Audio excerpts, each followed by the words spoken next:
नमस्कार। आप देख रहे हैं बुलंद आवाज पूजा सिंह के साथ। दोस्तों, लोकसभा चुनाव एकदम नज़दीक आ गया है और भारतीय जनता पार्टी की जो तैयारी है वो तो आपको दिखाई दे रही होगी। और अगर आप उस चीज़ को ध्यान से देखें तो उनके हर स्टेप में, मतलब उनके बराबर शायद कोई तैयारी करता हो चुनाव की। हर स्टेप में उनकी तैयारी होती है। अभी आपने जैसे देखा कि पूरा देश जो है इस समय राममय हो रखा है और अयोध्या में रामलला की जो है वो प्राण प्रतिष्ठा हो चुकी है। रामलला अयोध्या में विराजमान हो चुके हैं।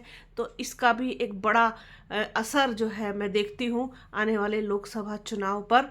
जो भी मोदी वोटर है वो तो है ही है, लेकिन इसके अलावा भी अब भले ही चाहे बीजेपी के साथ उसकी सिंपैथी हो या ना हो, लेकिन मंदिर के नाम पर, अयोध्या के नाम पर, भगवान राम के नाम पर तो कहीं ना कहीं एक इमोशनली अटैचमेंट और एक सॉफ्ट कॉर्नर तो दिल में बनता ही है लोगों के। तो वो चीज़ भी जो है वो काम करेगी। साथ साथ जो गठबंधन है इंडिया अलायंस, जिसमें कांग्रेस जो है मुख्य भूमिका में है शुरू से ही, जब से अलायंस जो है वो अस्तित्व में आया था तब से। अ, बहुत सारे लोग इसमें शामिल हुए। तकरीबन 28 सहयोगी दल हैं जो इंडिया अलायंस का हिस्सा है। उसमें केजरीवाल, नीतीश कुमार, तेजस्वी यादव, ममता बनर्जी, इधर आपके अखिलेश यादव, जयंत चौधरी, और उधर महाराष्ट्र वाली लॉबी, तमाम लोग हैं अभी तक। लेकिन कोई कहना चाहिए ना, एक एक ठोस चीज़, एक पुख्ता सा कुछ जो है आकृति बन करके बाहर आती। कुछ होर्डिंग बैनर्स होते, कुछ ये चीज़ होती कि हाँ ये क्लियर हो गया है इंडिया अलायंस के में जो है ये लोग इतने इतने लोग, ये सब मतलब बिल्कुल ठोस तरीके से, पुख्ता तरीके से, बिल्कुल कहना चाहिए कि एकदम खुल करके सामने आकर के इसमें आ गए हैं। और इन लोगों का ये सीट शेयरिंग है और इन पर बात बन चुकी है। ऐसा कुछ भी अभी तक सामने नहीं आया है।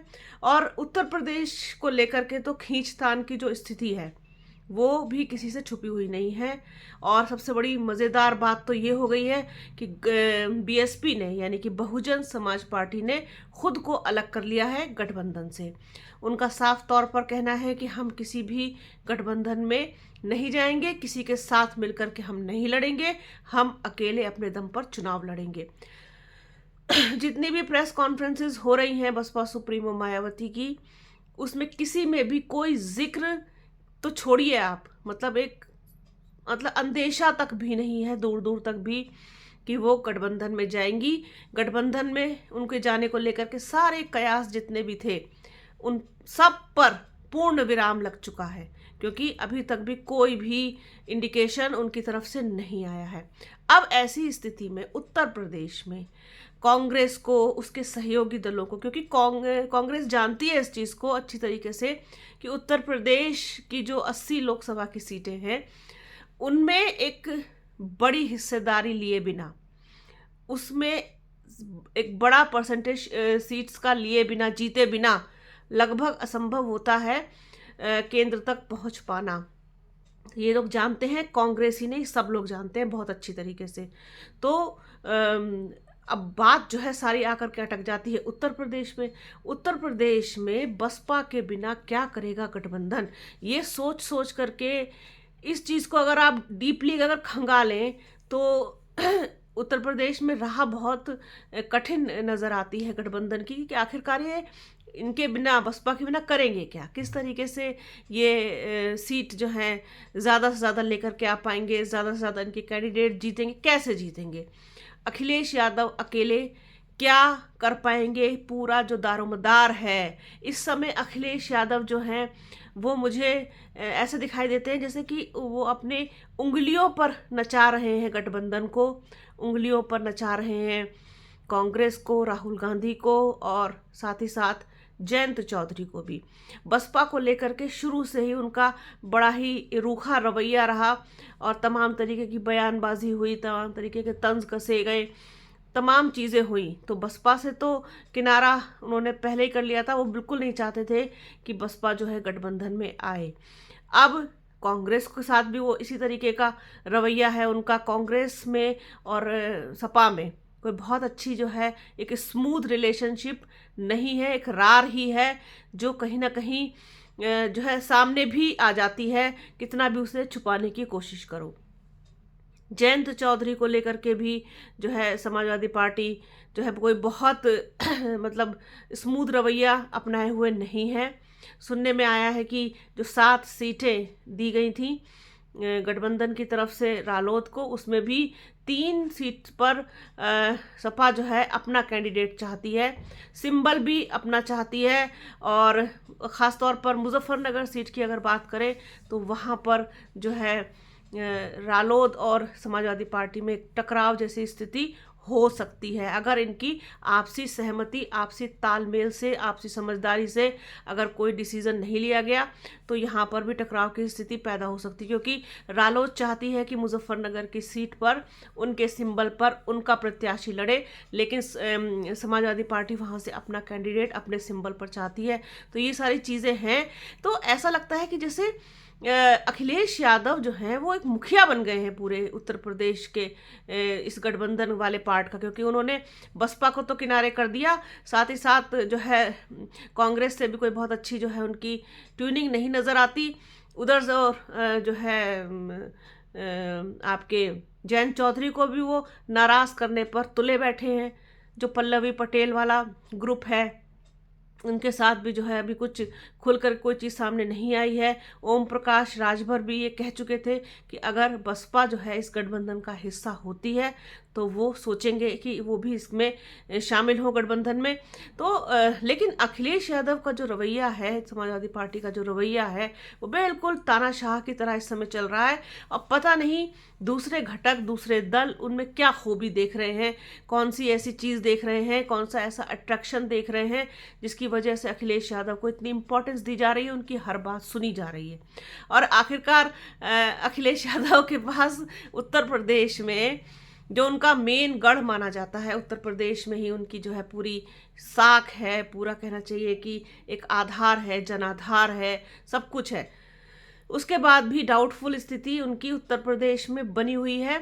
मुसलमान जो है वो खासा नाराज़ जो है वो पहले से ही है समाजवादी पार्टी से, और ख़ास तौर पर अखिलेश यादव से। वो बिल्कुल भी उनके साथ जाने में इच्छुक नहीं है, बिल्कुल भी उनके साथ जाने में कंफर्टेबल नहीं है।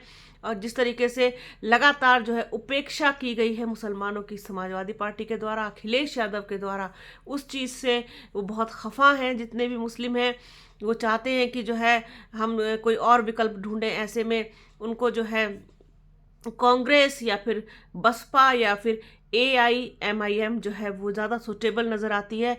अब ये तो इसमें 2 चीज़ें तो ये हैं कि बसपा नहीं है और AIMIM भी नहीं है इस गठबंधन में, तो मुसलमान जो है वैसे ही कन्फ्यूज़न की स्थिति में है कि वो आखिरकार जो है वो कांग्रेस के साथ जाना तो चाहता है, लेकिन फिर वही बात आती है कि इसमें अखिलेश यादव है। तो अखिलेश यादव जिस वर्ग के सहारे, जिस जनाधार के सहारे, जिन वोटर्स के सहारे इतना सीना चौड़ा करते हैं अपना, वो मुस्लिम वोट बैंक तो उनसे कब का खिसक चुका है।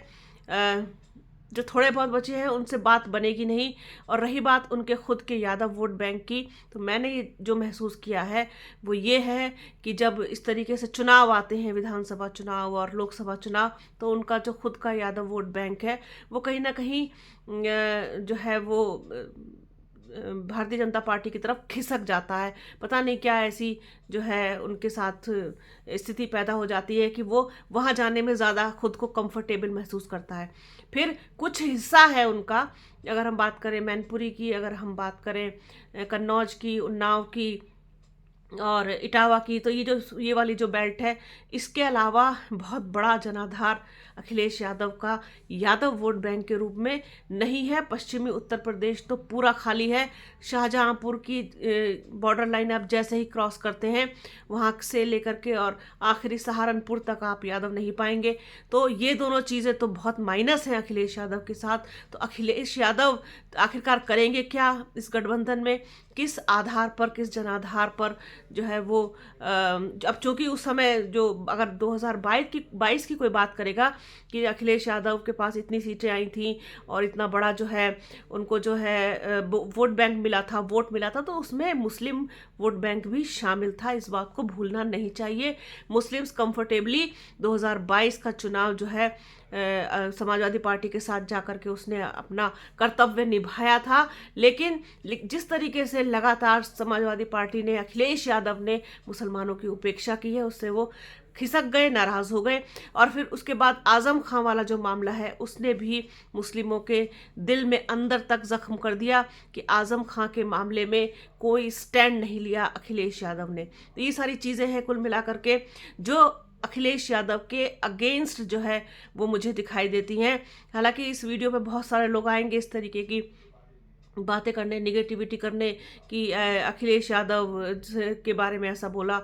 नहीं, ऐसा बोला कुछ जानबूझ के नहीं। जो परिस्थितियां हैं, जो जो परिस्थितियां दिख रही हैं इस वक्त, जो समझ में आ रहा है, जो सामने है, उसी पर ही बात की जा रही है, उसी पर ही चर्चा की जा रही है।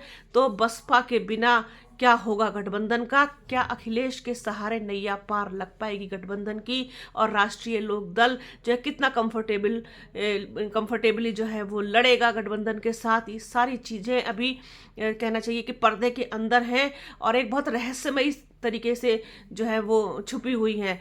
जैसे ही कुछ सामने आएगा, जैसे ही कुछ चीज़ें क्लियर होंगी, आपको बताएंगे, आपके साथ शेयर करेंगे। एक चीज़ थी, सोचा अपने दर्शकों के साथ को शेयर किया जाए। तो बने रहिए बुलंद आवाज़ के साथ। हमारे चैनल को लाइक कीजिए, शेयर कीजिए, सब्सक्राइब कीजिए, बेल आइकन ज़रूर दबाइएगा। अपना और अपनों का बहुत ख्याल रखिए। जल्द मिलूंगे आपसे एक नए वीडियो में, एक नए मुद्दे के साथ। तब तक के लिए जय हिंद।